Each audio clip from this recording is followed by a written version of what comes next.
الرحمن الرحیم، میں ہوں ناصر محمود اور آپ دیکھ رہے ہیں نیوز ورلڈ اردو۔ میرے ساتھ جو آج موجود ہیں پاک تاجر اتحاد کے صدر صابر جٹ صاحب، آئیے ان سے ملاقات کرتے ہیں۔ السلام علیکم سر۔ بسم اللہ الرحمن الرحیم۔ اچھا سر، آج آپ لاک ڈاؤن کے بعد پہلا جمعہ ہے، جی کیسا کاروبار؟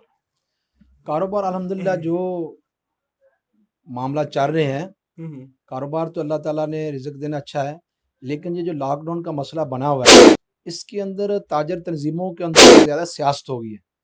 میں تو یہ چاہتا ہوں کہ یہ جو کام ہے ہمارا، یہ 12 مہینے 30 دن یہ اس کو ٹائم کو 6 کی جگہ پہ 7 کا ٹائم کر دیں، اور جو ریٹیل کی مارکیٹ ہے اس کا 9 بجے کا ٹائم کر دیں۔ یہ مستقل یہ ٹائم ہونا چاہیے، اور اس کے اندر گاہک کو پتا ہے کتنا ٹائم، اس ٹائم کے اندر اپنا کام بھی کرتا ہے، مال بھی لے کے جاتا ہے۔ جس نے مال لینا ہے دوسرے شہروں سے آتا ہے، اس کو پتا ہے کہ میں نے اس دکان پہ جانا۔ جب ہمارا ٹائم زیادہ ہے، صبح سے لے کے رات کو 10-11 بجے بیٹھے رہتے ہیں، ٹھیک ہے، وہ اپنی توانائی بھی ضائع کرتے ہیں، دوسری توانائی بھی ضائع کرتے ہیں، اس کے اندر کوئی فائدہ نہیں ہے۔ اور دوسرا یہ کہ گورنمنٹ نے خوشی سے نہیں کیا، پوری دنیا میں ہے، اور ہمیں تعاون کرنا چاہیے۔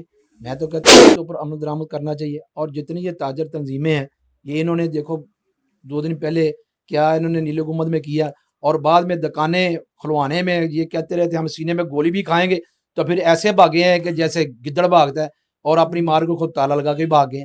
بھائی معاملہ یہ ہے، آپ ایس ایچ او کے ساتھ مذاکرات کر رہے ہیں، آپ کو اتنا نہیں پتا ہے ایس ایچ او نے عمل درآمد کرانا ہے۔ اگر پیاس سے کریں گے تب، نہیں تو سے عمل درآمد وہ کرائیں گے۔ آپ نے مذاکرات کرنے ہیں تو وزیر سے کریں، وزیر اعلیٰ سے کریں، ان سے آپ کے مذاکرات بنتے ہیں۔ آپ نے یہ اگر احتجاج کیا تھا تو پھر اس کے اوپر عمل درآمد کرتے، پھر آپ کا یہ کام بنتا تھا مارکیٹ کھلاتے، چاہے 1-2 لاشیں بھی گر جائے تو کوئی ایسی بات نہیں تھی۔ اب آگے کیا دیکھ رہے ہیں آپ تاجروں کو دیکھ رہے ہیں، تاجر آپس میں بٹے نہیں ہوئے، اتفاق نہیں ہے، کیا وجہ ہے اس کی؟ تاجر یہ پوری زندگی لگے رہے ہیں جو اسی طرح ذلیل و خوار اس لیے کر رہے ہوں گے، یہ اپنی مارکیٹوں میں الیکشن نہیں کرواتے۔ جب تک اپنی مارکیٹ میں الیکشن نہیں کروائیں گے اتنی دیر تک تاجر کی عزت بحال نہیں ہوگی۔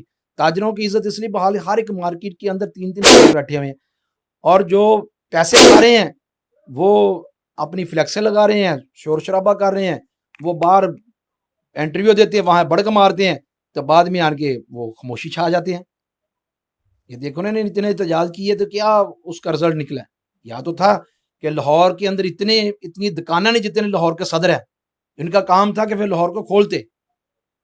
اچھا، آپ بھی ایک تنظیم کے صدر ہیں، آپ نے کوئی لاہ عمل کوئی بنایا ہے آپ نے؟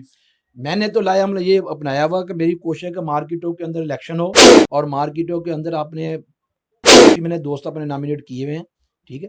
اور یہ جو گورنمنٹ نے سٹیپ لیا ہے نا، میں تو یہ کہتا ہوں کہ یہ معاملہ جو ہے کہ ہم سے بہت زیادہ آگے ہیں۔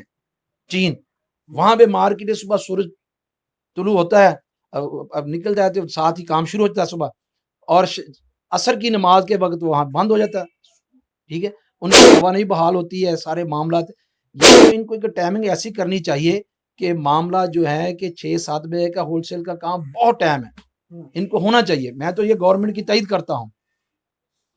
تھینک یو جٹ صاحب، بہت شکریہ آپ کا، بہت نوازش ہے آپ کی، شکریہ۔